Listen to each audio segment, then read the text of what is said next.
Hal seperti ini sebenarnya udah wajar. Wajar. Wajar. Okay. Dalam pertemuan itu yang banyak menjawab itu Bapaknya si anak ini ya. langsung. Anak itu malah Anaknya malah Nggak boleh malah. iya nggak boleh ngomong. nggak boleh. Ya, mungkin Nah, waktu yang ditempuh untuk sempro kepada Munakosa itu tergantung. Artinya ada yang 1 bulan, ada yang 2 bulan, bahkan ada yang lebih. Tapi ini hanya 1 hari, maksudnya selang 1 hari saja dari ujian komprehensif kepada ujian Munakosa. Sebenarnya si anak ini tuh untuk jalan sidang skripsi lalu munakosah ya. Munakosah itu ada SK-nya nggak sih? Anak ini tidak ada SK-nya. Apa namanya? Walaupun sudah dibawa kembali, tapi teman-teman tidak mengetahui. Oh, Beberapa teman-teman tidak mengetahui akan surat edaran itu. Dan ketika sudah keluar dan mau mendaftarkan sebuah ujian, itu harus meminta rekomendasi pembayaran UKT lebih awal. Jadi tanda kutip kamu boleh wisuda lebih awal kalau kamu bayar UKT duluan. Betul. Oh, jadi alumni Winsaizu bangga nggak kalian? malu sih.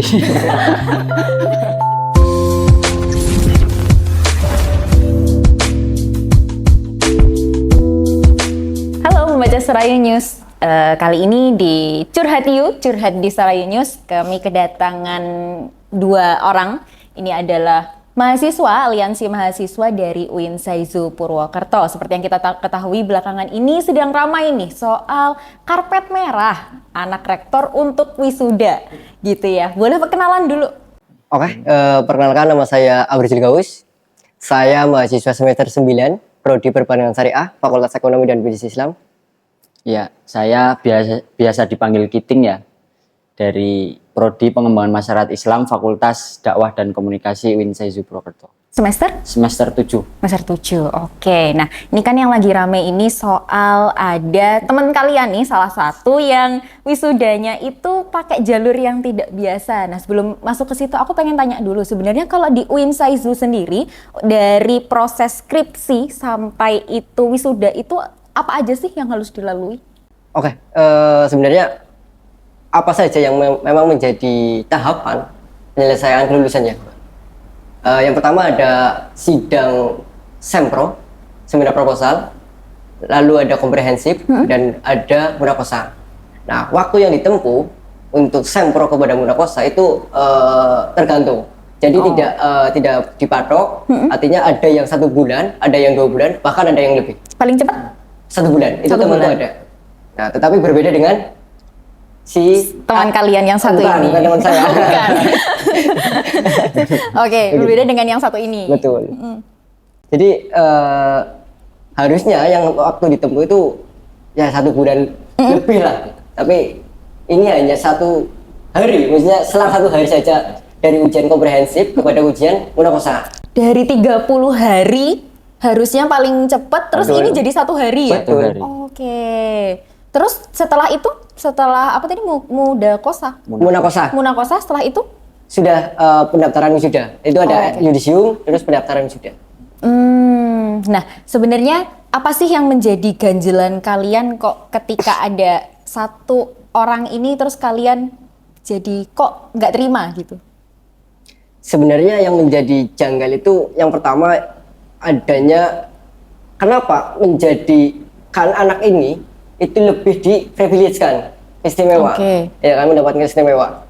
Yang pertama ujian komprehensif itu di tanggal 23, ujian munakosa di tanggal 24. Itu secara akal pikiran sehat itu tidak masuk, Mbak. Karena cuma sehari itu tadi itu Betul. ya. Oke. Nah, teman-teman pada mahasiswa umumnya itu mengajukan ujian komprehensif itu lewat sistem FIS, kalau di BB FIS namanya. Nah, untuk mengajukan itu menunggu akses itu menunggu waktu 2 minggu atau 1 minggu. Oke, 2 minggu, seminggu 2 minggu ya, Betul. kurang lebih ya. Oke. Nah, jadi kalau anak ini ngajuin hari ini, besok udah dapat uji. Kayak gitu. Itu di ujian kompre dengan munakosa. Kayak gitu loh. Nah, jadi pendaftarannya pun tidak melalui sistem, tapi secara manual. Jalur dalam gitu ya, ruang Betul. dalam gitu ya. Nah, Oke. tapi yang menjadi anehnya, admin fakultas atau yang pihak-pihak terkait tidak menerima akan berkas itu, walaupun secara manual. Oke. Nah, jadi berkas ini diserahkan kepada siapa? Itu yang menjadi pertanyaan besar. Kayak gitu, Bang. Kalau Winsaizu sendiri setahun berapa kali sih wisuda? 2 2 kali. Di bulan apa aja? Itu Agustus dan November ya. Agustus dan November. Oh, berarti ini dia ngejar yang wisuda bulan Agustus ya? Betul. Berarti ya. Kalau yang mahasiswa ini tuh sebenarnya dia semester berapa sih? Apakah dia telat lulus atau gimana sebenarnya? Itu masih semester 9 sih, Mbak. Oh, kelewat Jadi, sedikit ya? Iya, heeh. Dan sebenarnya pun proses belajarnya kan masih panjang ya. Ketika dia diistimewakan sedemikian rupa, ya harusnya itu berlaku untuk ya semester atas lah, 14 atau berapa kan kayak gitu. Itu sih, itu yang menjadi keresahan kita juga salah satu.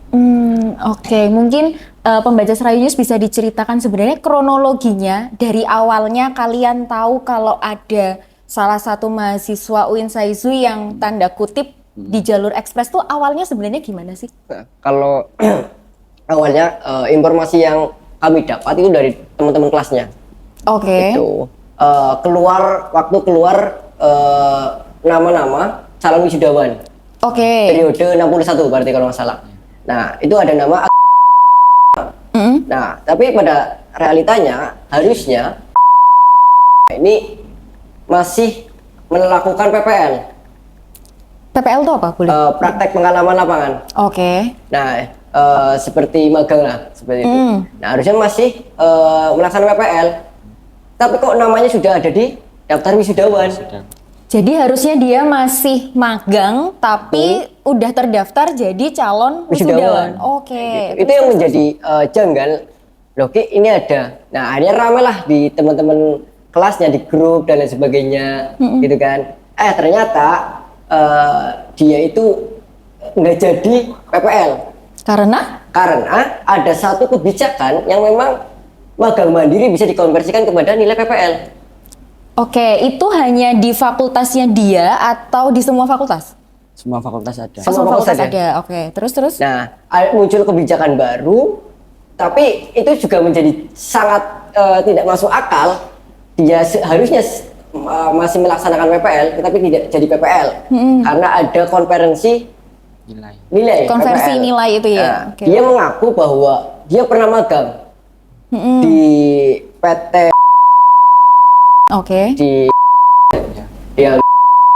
Nah, habis itu magang itu dikonversikan kepada nilai PPL. Tetapi pada realitanya mahasiswa yang mendaftarkan konversi PPL itu sekitar 107 mahasiswa. Oke. Nah, 107 mahasiswa sampai hari ini belum melakukan ujian. 107 mahasiswa itu include sama mahasiswa yang satu ini yang dispesialkan atau enggak? Include. Oke. Include. Nah, 107 mahasiswa ini belum melaksanakan ujian, tetapi tidak dengan si satu anak ini. Oh, Gitu loh. iya. Dia itu sudah melakukan ujian. Sudah melakukan ujian terlebih dahulu. Nah, apa dasarnya? Apa dasarnya si anak ini ujian lebih cepat? Nah, jadi terkait harusnya dia masih melakukan PPL, tapi ada satu kebijakan baru.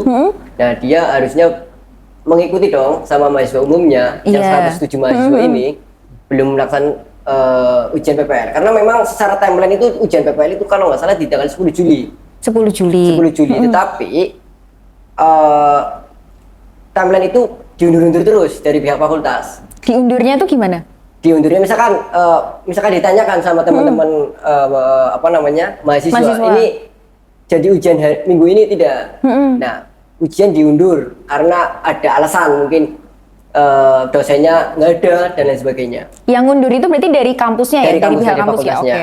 Nah, tapi tidak dengan si anak ini bahwa dia itu mengaku bahwa sehari sebelumnya itu dihubungi oleh kepala laboratorium. Sehari sebelum itu berarti tanggal dia 9 mengaku itu ya? tanggal 17 untuk tanggal konversinya. 17, oke. Berarti tanggal 16-nya dia dihubungin untuk melakukan ujian. Tetapi yang menjadi janggal juga, masa iya seorang dosen itu mengecat mahasiswa? Maksudnya jarang gitu kan. Biasanya mahasiswa yang hubungin dosen, habis itu dosennya nggak bales-bales ya kan? Dibalesnya sehari setelahnya atau gimana? Jadi itu yang menjadi janggal, sedosen Seselaw itu ya, iya. sepair itu sama si anak ini gitu kan. Nah, akhirnya dia mengaku seperti itu, tapi nggak ada dasar. Mungkin saya belum menemukan dasar ya teman-teman aliansi, karena memang waktu itu mau menemui kalab belum bisa bertemu sampai hari ini, mau menanyakan terkait dasarnya apa untuk menguji anak ini lebih cepat, gitu. Padahal di 107 mahasiswa itu ada juga yang satu semester dengan dia, satu angkatan. Oke. Nah mungkin misalkan karena ini semester 9, oh nggak bisa karena ada juga semester 9 yang memang belum melaksanakan ujian, gitu kan. Oke, nah sebenarnya si anak ini tuh untuk jalan sidang skripsi lalu munakosah ya? Munakosah itu ada SK-nya nggak sih? Kalau informasi yang saya dapat, data yang ada bahwa anak ini tidak ada SK-nya. SK itu kan penentuan jadwal dan penentuan si penguji, tetapi tidak ada. Jadi si penguji ini entah atas dasar apa fakultas itu memberikan penguji untuk mengujikan dia, karena memang kesaksian dari hasil investigasi bahwasanya mendapatkan penguji itu secara insidental. Artinya siapapun yang ada di situ mungkin bisa dijadikan penguji. Oke, nah ini kan kemarin dari pihak rektorat juga sudah klarifikasi, memberikan keterangan kepada awak media bahwa sebenarnya perpanjangan itu tuh nggak khusus buat si anak itu, tapi perpanjangan itu buat semuanya. Bahkan ada 22 anak dari fakultas lain itu juga merasakan dampaknya kok dari kebijakan perpanjangan ini. Nah, kalian gimana tanggapannya? Iya, jadi ya kemarin kebetulan juga saya ikut terlibat ya dalam ya kita sebut sih investigasi lah ya, sebut investigasi. Jadi beliau Bapak Warek 1 Win Seizu itu mengatakan bahwa dia itu sebenarnya tidak ikut campur masalah siapa yang mau diwisuda. Ketika dia sudah lolos secara administrasi, persyaratan sudah lengkap dan sebagainya, ya silahkan diwisuda saja. Cuman kan yang menjadi titik berat kita semuanya ya teman-teman aliansi, yang pertama itu kita menilai bahwa proses PPL-nya dia atau tadi itu tidak sehat, karena yang pertama yaitu tadi dia PPL di rumah di tempatnya bapaknya sendiri lah ya. Oh jadi PT punya bapaknya sendiri? Ya otomatis kan kayak gitu kan. Oke. Itu yang pertama. Terus yang kedua, dari 107 mahasiswa hanya dia yang sudah mendapatkan nilai satu-satunya. Kemudian tadi juga sudah disinggung bahwa ujian munakosah itu bisa ditempuh dalam waktu 1 hari dan itu langsung muncul nilainya dan juga langsung terdaftar di wisuda. Nah itu kan yang menjadi kejanggalan bagi kita semua lah. Ya oke, kita juga paham bahwa dia itu sudah lengkap secara administrasi, tapi kan prosesnya ini gimana sih, ya kan? Nah ini yang menjadi salah satu kegaduhan di teman-teman mahasiswa itu sendiri, karena ya itu tadi kenapa kita bisa menyebutkan dia mendapatkan karpet merah ya, karena ya itu tadi dia tidak selayaknya mahasiswa pada umumnya gitu. Dan di pertemuan kemarin sih ada beberapa orang yang menemui pihak Warek 1 ya, kebetulan saya juga ada. Pak Warek ini berkata bahwa iya saya juga sempat melakukan pertemuan dengan bapaknya sih. Jadi Warek 1 Win Seizu ada ketemu dengan bapaknya si anak ini. Ngobrolin apa itu? Nah, kalau secara tupoksi ya, maksudnya bapaknya ini kan seorang rektor. Kemudian Warek 1 Win Seizu itu punya tugas pokok dan fungsi sebagai akademik ya, keakademikan lah. Nah itu kan kayaknya nggak bisa dikorelasikan ketika pertemuan itu secara pertemuan profesional lah ya, profesional pejabat kampus lah ya. Sedangkan kaitannya ya kalau eksternal ya harusnya ya dengan humas atau itu kan masih masuk lah ya untuk melaksanakan pertemuan. Nah itu ya kita juga nggak bisa masuk akal sih ya pertemuan itu untuk apa. Itu pengakuan dari Pak Warek sendiri. Cuman ya kita tidak diberitahu rincinya gimana, tapi ya kita masih seuzon aja. Oke, jadi dari kalian sendiri merasa ngapain sih sebenarnya Warek 1 ketemu sama rektor sebuah perguruan tinggi ini kok kayaknya nggak pantas gitu gitu ya. Oh, oke. Nah sebenarnya kalian kenal nggak sih dengan si anak ini? Kalau saya Kebetulan kalau saya kan memang satu fakultas, tapi memang beda prodi. Kalau saya perbankan, kalau dia itu ekonomi syariah. Oke. Nah, kalau secara personal itu memang nggak kenal sama sekali. Jadi cuma cek KPTW cukup tahu aja Iya. ya. Oh, oke. Nah, menurut informasi dari teman-temannya dia cukup bukan cukup lagi, tapi sangat introvert. Oke. Jadi bisa dibilang di kelasnya itu nggak ada teman gitu loh. Oh, sampai nggak ada temen? Betul. Oke. Dia sangat introvertnya gitu loh. Nah, jadi seperti itu. Secara personal saya tidak kenal. Tapi kalau lihat mungkin kan pernah tatap muka atau sekedar lewat, orangnya menurut Mas gimana sih si anak ini? Apakah pintar carmuk atau gimana gitu? Kalau secara tatap muka malah juga nggak pernah. Oh, nggak pernah? Nggak pernah. Nggak pernah. Oke. Nah, terus nih sebenarnya dari kampus sendiri itu seberapa longgar sih memberikan kesempatan bagi mahasiswa-mahasiswa yang mungkin lewat dari semester 8 ya untuk ayo cepetan biar kayak lulus tuh sebenarnya seberapa longgar sih? Sebenarnya kalau seberapa longgarnya ya tergantung. Tidak bisa dipastikan juga. Iya, tidak bisa dipastikan karena biasanya balik lagi kepada dosen pembimbing itu kan. Oke. Itu biasanya memberikan pelonggaran untuk mahasiswa itu cepat lulus atau tidak kayak gitu. Dan maksudnya untuk cepat lulus atau tidaknya itu kan menemukan beberapa faktor. Ditemukan beberapa faktor. Satu dari pihak pembimbing, dua dari pihak tempat penelitiannya itu kan biasa jadi tidak bisa dikerjasama. Artinya memperlambat kelulusan dia. Itu misalnya yang menjadi faktor mahasiswa lulus cepat atau tidak, itu sebenarnya itu. Oke, kalau di UIN sendiri yang berdasarkan yang kalian rasakan nih, sebenarnya dosen-dosen di UIN itu susah dihubungi kah atau sebenarnya gampang kok dimintain ACC atau gimana? Kalian ngerasain gimana? Udah pada skripsi belum sih? Kalau aku sih belum ya, Belum karena ya? masih Baru semester Mas 7. baru saja ya. Kalau Mas gimana Mas? Mungkin bisa Kalau diceritain. secara kalau dihubungi dan lain sebagainya, kalau pembimbing saya memang tidak melalui personal, tetapi dibuatkan grup. Jadi siapapun anak dampingnya, anak pembimbingnya yang ingin mengajukan bimbingan pada hari ini atau besok, itu selalu disampaikan di grup. Jadi nanti yang lain ketika mau bimbingan ngikut. Tapi ada juga metode dosen lain yang memang secara personal. Secara personal artinya sehari sebelumnya menanyakan ada bimbingan nggak besok. Gitu. Ya ada yang susah, ada yang mudah. Gitu. Ya balik lagi ke dosennya gitu kan.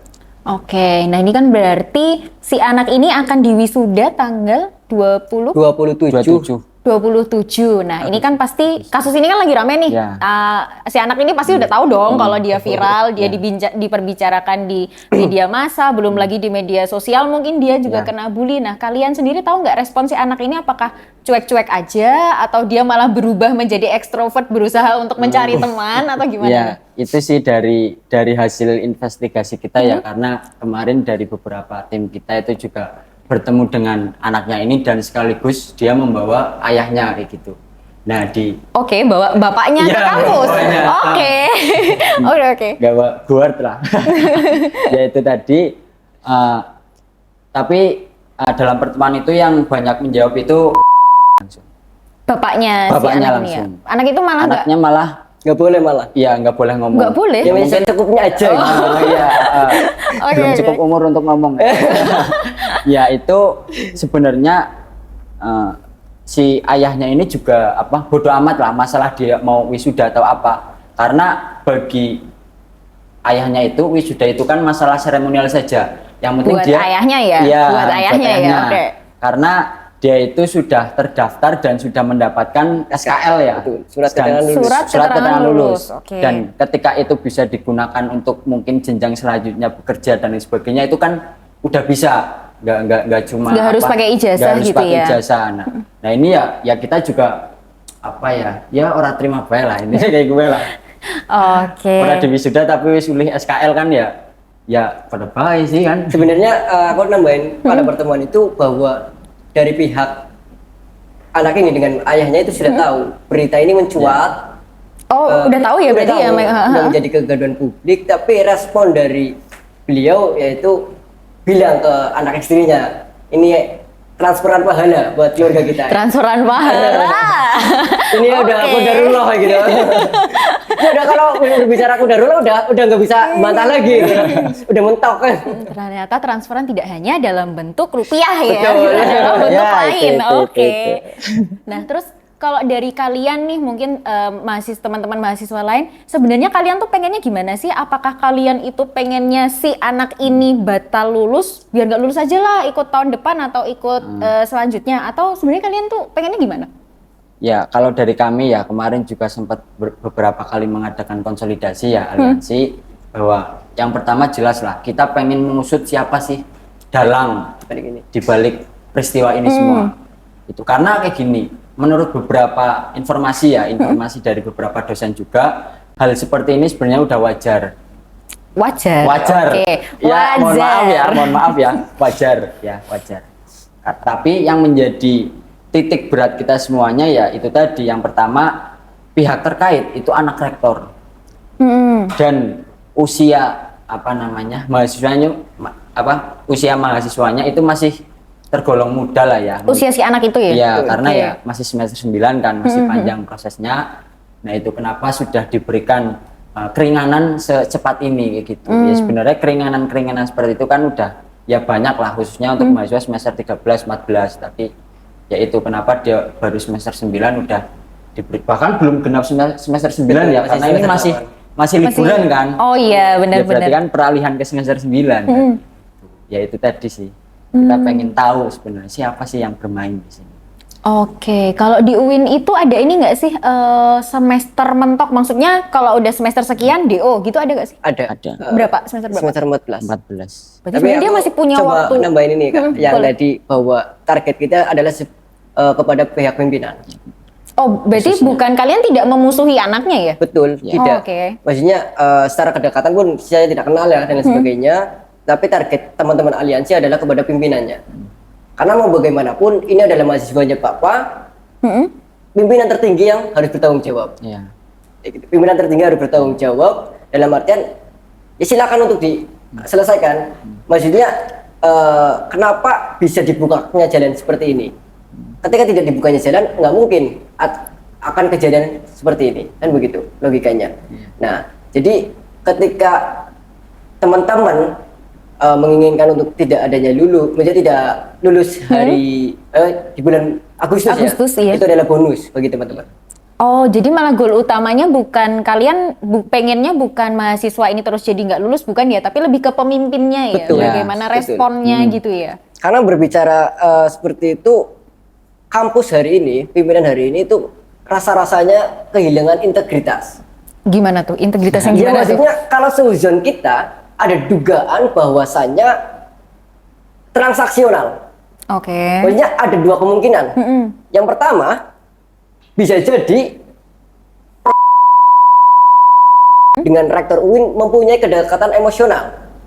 Oke. Maksudnya secara sejarahnya mungkin pernah berkuliah bareng atau dengan Wadek 1 Baby itu mungkin menjadi kemungkinan juga. Tetapi ketika tidak satu kemungkinan itu dibatalkan, artinya satu kemungkinan lagi muncul bahwa ada sebuah transaksional masuk, ya kan? Karena nggak mungkin ketika secara kedekatan emosional itu tidak ada, nggak mungkin secara orang minta tolong lah anak saya ini, nggak mungkin kan? Ya. Iya. Kecuali ada embel-embelnya, misalkan berapa gitu kan?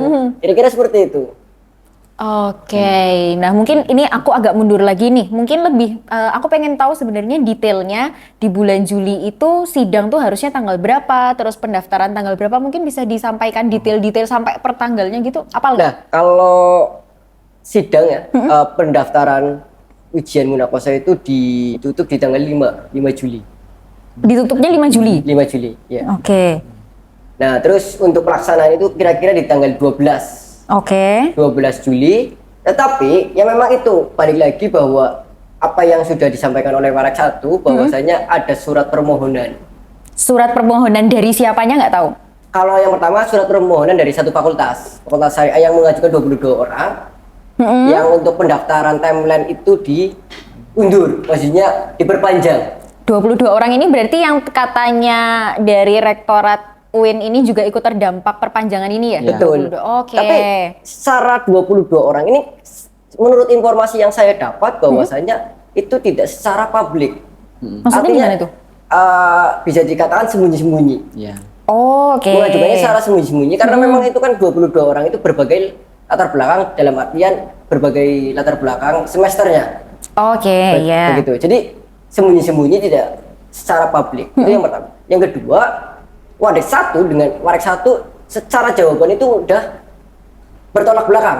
Bertolak belakangnya gimana? Dari pihak Warik 1 mengatakan ada surat permohonan dari Febi juga. Oke. Tapi dari Warik 1 itu ada perintah dari pimpinan. Yang satu bilang ada surat permohonan, yang satu bilang ada perintah gitu ya. Betul. Oh, itu oke, oke. konteksnya di Fakultas Febi ya. Fakultas Febi dengan Warik 1. Itu artinya kan sangat kontradiksi ya. Iya, bertolak kontradiksi, bertolak belakang. Ya, akhirnya udah semakin yakin bahwasanya ada sesuatu yang memang menjanggal. Nah, itu kan dibukanya kembali atas pendaftaran sidang sempro, Sidang prakosa, sempro, dan komprehensif. Nah, tapi kebetulan di FEBI hanya 1 orang yang mendaftarkan itu. Iya. Karena saya tanya ke beberapa teman-teman, tahu nggak atas surat edaran ini? Nggak tahu. Oh, oke. Jadi kesannya kayak surat edarannya itu cuma diterbitkan terus dah nih ini ada surat edaran ke 1 orang gitu aja ya. Iya, kesannya seperti Kesannya itu. kayak Kesannya gitu ya? seperti itu. Jadi apa namanya? Walaupun sudah dibawa kembali, tapi teman-teman tidak mengetahui. Oh, Beberapa teman-teman oke. tidak mengetahui akan surat edaran itu. Dan ketika sudah keluar dan mau mendaftarkan sebuah ujian, itu harus meminta rekomendasi pembayaran UKT lebih awal. Jadi tanda kutip kamu boleh wisuda lebih awal kalau kamu bayar UKT duluan. Betul. Oke, Dan baik. dia itu lulus di semester 9 karena sudah membayar UKT di UKT semester 9. 9. Nah, ini akan Oh. semakin menjadi-jadi. Iya. Apa namanya, teman-teman mahasiswa menilai, oh kalau ada uang bisa perpanjangan itu dilakukan. Kan begitu logikanya. Oke, oke. Akhirnya kesannya seperti itulah, Kak. Wisuda kedua berarti nanti di bulan? Di Februari. Oh, Februari sama Agustus. Berarti Agustus ini terakhir ya untuk di Iya. tahun 2024 ya. Oke. Ya, nah, ini ada pertanyaan nih dari warganet. Kesannya itu mereka merasa kampus itu cuci tangan. Menurut kalian gimana? Kampus apakah memang cuci tangan atau gimana nih menurut kalian? Iya, kalau berbicara kampus cuci tangan, bagi saya pribadi ya, bagi kita semuanya juga ya memang cuci tangan. Karena ketika kita ingin mencoba audiensi, mencari informasi dari pihak kampus, ya tadi ya Warik 1, beliau mengatakan bahwa itu sudah sesuai dengan peraturan yang ada di fakultas. Oke. Berbicara seperti itu, dan sedangkan sebelumnya kita ke fakultas itu menjawab bahwa ini adalah pimpinan. Karena ketika memang berbicara dengan unsur-unsur pimpinan, rasa-rasanya tidak ada hal titik temu. Rasa-rasanya ketika kita bertemu beraudiensi selalu membela diri. Oke. Kira-kira seperti itu. Tidak menjadi menemukan titik temu atau jalan keluarnya. Tapi justru ya apa yang dia lakukan ya udah disampaikan saja. Pokoknya tidak memberikan solusi atau apa lain sebagainya. Kira-kira begitu. Oke, terus ada lagi nih pertanyaan. Warganet pengen tahu, mahasiswa yang ketahuan pakai orang dalam sekarang gimana nasibnya? Nggak tahu. Kalau nasibnya mungkin secara mental pasti down. Ya, tapi kalau secara finansial tidak mungkin. Oke. Iya. Tapi bagiku ya dia sedang bahagia karena mau diwisuda. Oh, jadi ini huru hara ini nggak receh ya buat dia ya? Oke, oke. Nah, mungkin ini ada pesan nggak sih buat temen kalian yang satu ini, anak yang satu ini, sama mungkin pesan buat kampus, harapan kalian pengennya seperti Kamu apa? dulu. Salah satu lah. Kamu dulu. Iya. Ya semoga sehat selalu lah. Itu aja. Itu kan pesan ke si anaknya. Kalau Iya. untuk ke kampusnya? Kalau untuk ke kampusnya ya, jadi saya juga mengalami beberapa dinamika di kampus ya. Ya di kepemimpinan beliau Bapak Rektor yang sekarang, jadi ya mohon maaf juga ketika sebelumnya saya banyak masalah ya, banyak mendobrak pintu, banyak berbicara dan lain sebagainya, ya saya mohon maaf. Tapi satu hal yang perlu direalisasikan ya hari ini dan seterusnya, bahwa kita semua perlu keadilan, kita semua perlu kesamarataan dan jangan sampai ada yang dibeda-bedakan lagi lah, itu saja sih. Oke, mungkin Baik, buat Mas. kalau dari saya sebelumnya mau mengucapkan yang pertama, anak ini melanggar 2 aspek. Oke. Yang pertama aspek prosedural, yang kedua aspek etika. Etika kepada siapa? Kepada mahasiswa pada umumnya. Itu pelanggaran dia seperti itu. Yang kedua, saya mau menyampaikan bahwasanya anak ini tidak menikmati proses. Apakah sehina mungkin ketika lulus di semester 9, semester 10, atau semester 11? Apa sehina itu? Apa sampai cacat dan lain sebagainya ketika lulus di semester itu? Akhirnya dengan mengusahakan beberapa jalan yang tidak sehat. Yang pertama, maksudnya pesannya hina banget apa bagaimana? Kayak gitu. Oke. Yang kedua, yang ketiga, pesan kepada pimpinan universitas bahwasanya hari ini kampus itu mahal lalu menindas dan runtuhnya integritas.